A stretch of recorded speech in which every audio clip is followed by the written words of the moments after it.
សួស្តីបងប្អូនសូមអនុមោទនាបុណ្យមីកាប៊ូជាបងប្អូននេះម្ចាស់កាហ្វេគាត់មកឧបត្ថម្ភដើម្បី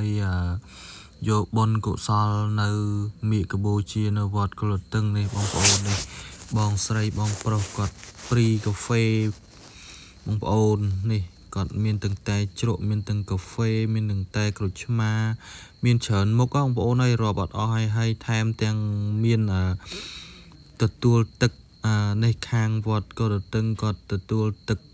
មានទាំងភេសជ្ជៈមានទាំងទឹកសុទ្ធរៃរួមមកទឹកចម្រោះបងប្អូននិយាយរួមឲ្យហូបមកស្រឡាញ់បងប្អូនឲ្យតើបងប្អូនបកែហូបបកែស្រេកទឹកពេលដែលយើងហែហត់អីអាចមកហូបភេសជ្ជៈទឹកត្រជាក់បានបងប្អូនហើយនេះបងប្អូនពេញធុងបងប្អូនហើយកុំថាខ្លាចខ្វះអត់ខ្វះទេបងប្អូនហើយនៅទទួលភ្ញៀវរហូតទៅអស់ភ្ញៀវបងប្អូននេះអ្នកក្រុមការងារបងប្អូននេះអូយទឹកច្រើនណាស់បងប្អូនហើយ